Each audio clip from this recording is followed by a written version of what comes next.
Walk the dogs, school drop-off, meetings from 10 to 3, take kids to soccer, then no time left for a jog. When everyone else is relying on you, it's easy to put your needs last. BetterHelp connects you with a licensed therapist online, so you can show up for yourself the way you do for others. Visit BetterHelp.com/positive to get 10% off your first month.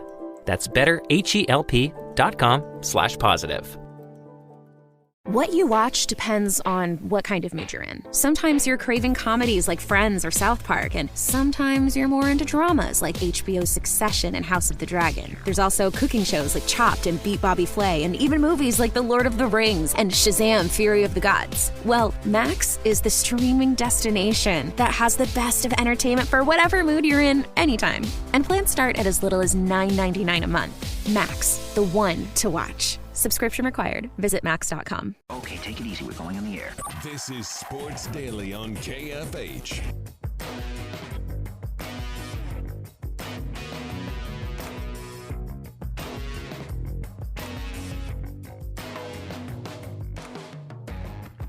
All right, Paul. Welcome back in, everybody. It's Sports Daily. I'm Jacob Albrock. Chad Chambers producing for us. Our thanks to all our guests today, which you can go back and hear on the Odyssey app. Let's go back to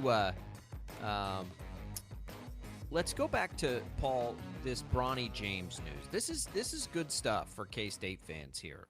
His season next year will be fascinating. It will be overhyped, I'm sure. It will be amplified, certainly. But it'll be fun, I think. Like, we haven't had, it's been Zion Williamson since we've had a prep player come in with this much hype, and this obviously has an even different component than that. But I've been impressed with Bronny, and I don't follow him on the social media stuff. But what I do know is it felt like there was no chance he would live up to the hype, maybe about a year ago this time. And then he went out there and improved his status, and by almost all accounts became a much better player and is now a legitimate top high school player coming in and a legitimate NBA prospect and all of those things. And I suppose if there was ever anybody, wired to handle this sort of attention, it's been him, because he's been getting it forever. And his dad gets it constantly and can coach him through that, and was the most celebrated high school athlete maybe of all time. Arch Manning, maybe in that same mold, but even then, not like LeBron was. Like, LeBron was, he was everything as a prep player. He sort of invented our fascination with prep players, it feels like.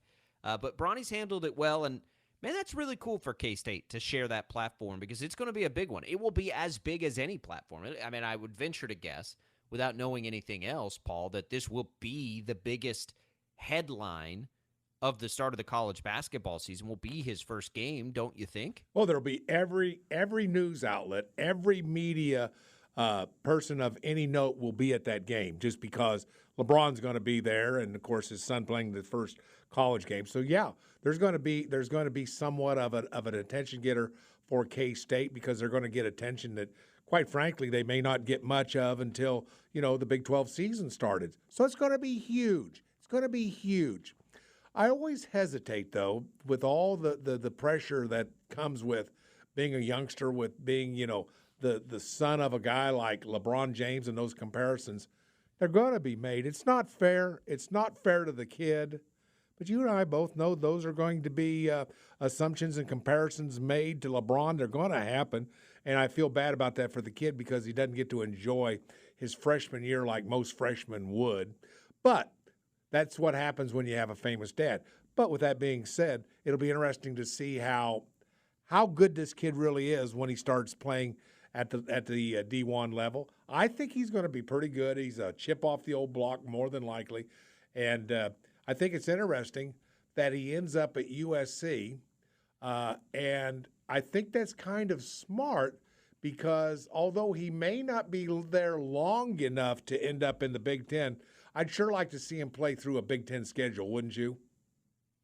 Yeah, I mean, it feels like he's been improved enough to be a one and done. You never know, though, and his NIL opportunities are going to be tremendous. I I don't know. I would say the likelihood of him playing more than one season are very, very low, especially now that he has, by, again, all accounts of people who do this for a living, become a good enough player to be that, right? Like, so I think we're probably only going to get it for 1 year. But I am excited. I enjoyed, like, the Zion Williamson hype train was sort of fun. Like, I don't know that we get that as much as we used to for whatever reason. It's not as common maybe, but we don't get those type of and I think the difference between Zion and Bronny is, Bronny is there partly because of who he is and partly because of his ability. Zion, we didn't know, he didn't have a famous dad like LeBron James, obviously.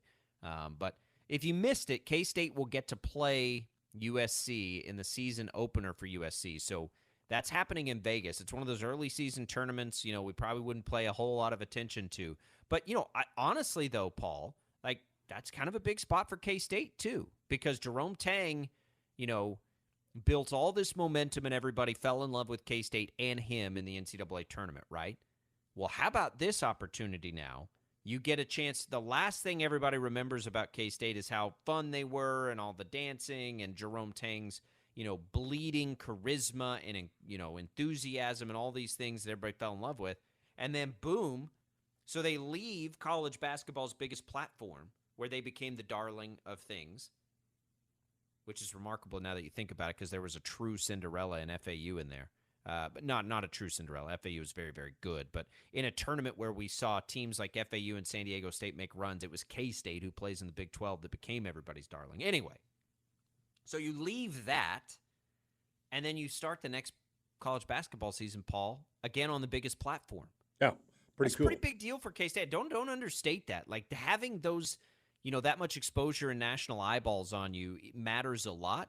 And to go back-to-back like that, that'll be an interesting spot for K-State. Right. Because we don't know, as we talked about with Tim Fitzgerald off the top, we don't know a lot about that roster. Right. And, of course, here's the one thing. There's going to be media similar to like a Final Four at that game. You just know there is. I think so. I think that's a real possibility. What would a K-State victory mean to that program over USC with LeBron James's son highlighting the USC squad? I think it's fantastic. I think, the upside on a victory. I don't know. Oh, it's got to be I don't know how much of the I think as much as anything, K-State, whether they win or lose, because we got to see some about their roster, but whether they win or lose, it's a real opportunity, I think, for them, and they'll take advantage because they've done such a good job capitalizing, just to remind people about the direction they're headed. And when you think about a guy like Naquan Tomlin, Paul, who decided to withdraw from the NBA draft and come back with those eyes, where his goal will be to become one of those players, there will not be a better opportunity for Naquan Tomlin to put himself on that NBA radar even further than to play well in that game. Right. You know what I mean? I do. Like right out of the gates, I don't know that there's anybody with more to gain from that platform than Naquan Tomlin will have. And, we get this news the day he decides to come back. He has got to be ecstatic right now because he's coming back to improve his draft prospect. He's been a draft prospect, Paul. When the season started, it was Naquan Tomlin that was sort of on the NBA radar when you looked at draft boards because of, his raw potential is all there, right? We talked about it all year last year. Now, with another year of seasoning, like we saw Ochai Agbaji skyrocket in his status. Jalen Wilson probably did a little of that. Christian Brown did a little of that. Boy, Naquan Tomlin has the ability to take it even further than those guys. Now, am I saying I think he's going to come out and have that sort of season, right, that we've seen from some of the KU guys, or we saw even from Marquise Noel last year? No, that's probably unfair. But just to scintilize and tantalize those NBA scouts a little bit, and the whole country, really, as a player where everyone's like, who is that guy? He looks like an NBA player. He's pretty good. Naquan Tomlin's got tremendous opportunity in all this. Yeah. And not only that, this is like going in several directions. This is such a big game because of the coverage and all the eyeballs that'll be on.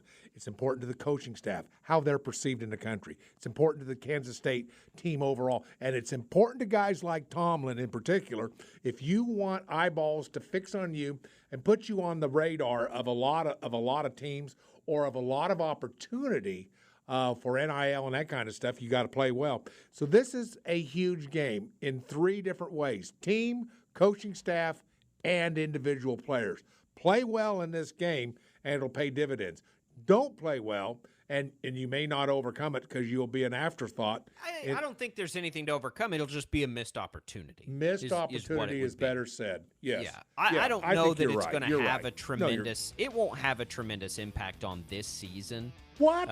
Yes, it will. It will.